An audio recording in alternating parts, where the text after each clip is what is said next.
So on the break, we're having a real semi-intelligent conversation about whether Bigfoot is a meat eater or a herbivore.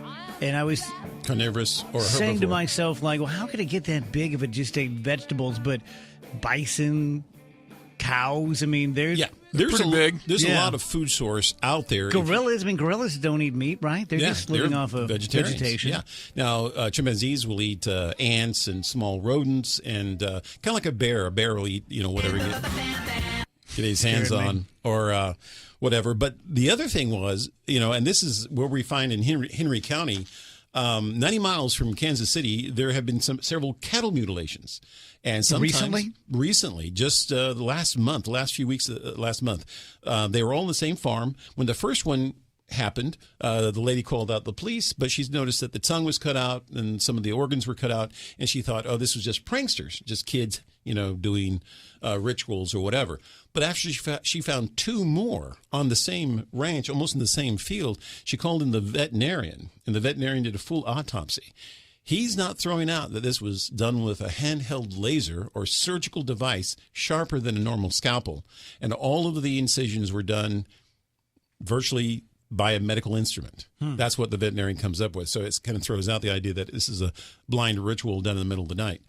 But again, sometimes when you have cattle mutilations, not too far away in an adjacent county, you will have a Bigfoot sighting. So is Bigfoot causing the cattle mutilations? Maybe, maybe not. I don't think so. But cattle would be tame enough for Bigfoot to get close enough to snap its neck and eat. Yeah, but that would be the opposite of a laser cut. It'd be just ripping eyeballs out, right? Even wolves, who have some of the sharpest teeth out there, besides cats, their teeth marks, their dental marks, will still register, and you can still see if the skin has been torn, if it's been surgically cut, if it's been lasered, cauterized, or whatever. And so when you look at these cattle mutilations, sometimes in that same area you'll have other strange sightings, lights in the sky, or little green men, or maybe a Bigfoot now and then. But for me personally, I really feel that Bigfoot eats meat. He has to eat meat somehow. He's he's like Refrigerator Perry. I mean, he's a massive guy. He's got to keep up that. So you're saying this guy Freeman found Paul and Freeman videotaped the whole family? Yeah, whole family. And they were just moving through the woods. They were just moving through the woods. Now, he noticed the area was pretty plentiful. A few apple trees, mulberry trees, things like that. And he had noticed footprints. So when he came back a couple of days later, when there was a stream that flooded, and he noticed some footprints. So he came back and the stream was down. He actually saw more footprints, and he was following these footprints because they were just mud. And lo and behold, he comes across this little knoll, and he sees these black Sasquatch standing there at the edge of the forest and start walking right in front of him. And he's videotaping the whole thing. And he's nervous. I mean, he's a Bigfoot hunter, and he's seeing his quarry, and he's shaking and nervous. But if you look at his footage, the Patterson footage, and some other footage that's out there, you'll notice that these things their personality was more toward a gorilla than a human. And they were just trying to avoid him the best way they could. So when I was a kid, and Mark was middle-aged, we had the Momo Monster. Yes, absolutely. And I remember it like it was yesterday. Dick Ford doing the news, and they had that picture of a Sasquatch. What was the deal, though? Where were they seeing them? What were they seeing? The same family saw these monsters repetitively, like 3 nights in a row. Kept calling the police, saying that there was a hairy man or a group of hairy beasts out in their pasture or in their woods, and they were coming by the house. And the dogs would start barking as if it was a wild animal. Well, they called the police a couple of times and reported the sighting, and then it kind of died. Nothing really happened. But then a few months later, again, in the similar area, other people claimed to have seen the same thing, as if these animals were slowly moving. And how close to here was it? It was Louisiana, Missouri. Is up next to Hannibal. If you go to Hannibal, it's up that way. Now, that's where it all started.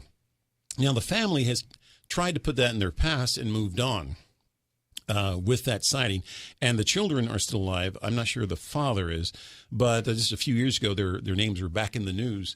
And someone had brought up that these were the people that that has seen Momo. If you go to Lauren Coleman's site, cryptomundo.com, and type up Momo, you'll get a few stories. That is a fun website to spend about 5 hours Yeah, on. it is. I've done that, and it's like, oh, my Lord. No, Yeah. it's pretty cool. Yeah, and Lauren is pretty up on it, especially the history. You know, if you want to look up, there's a name you can't remember, or you only have like half of the name, go to Lauren Coleman's under Crypto Mundo and type in that name, and it'll come up every news story that's ever been mentioned about that name. I literally never drive across the Boone Bridge, which I do twice a day at least, without looking toward Howell Island. Yeah. Mm-hmm. Oh, yeah. Because you say that you think that there are Bigfoot on Howell Island. Oh, absolutely. I have no doubt in my mind. And here we go again.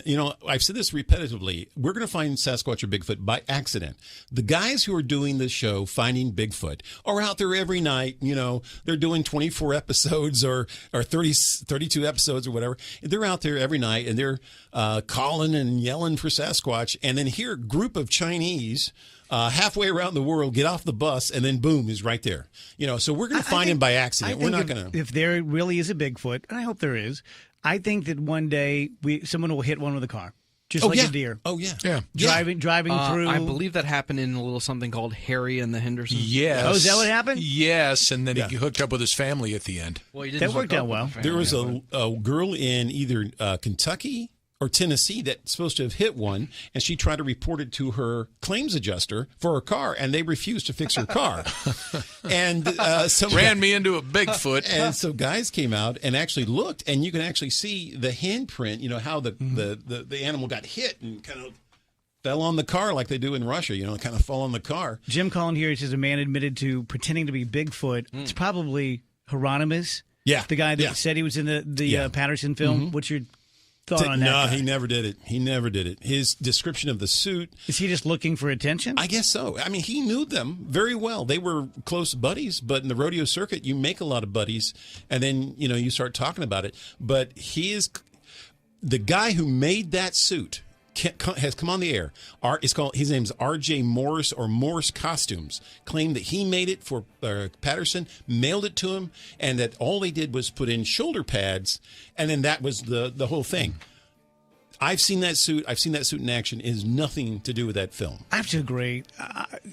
We've seen the Patterson film 1,000 times. Billion times. I find it very convincing. Oh, the footprints that Patterson made, plaster cast footprints that Patterson made that day, okay, suddenly, 7 years later, 300 miles away, there's another Bigfoot sighting, another guy, totally unknown, makes plaster casts of those footprints. They are compared. They're identical.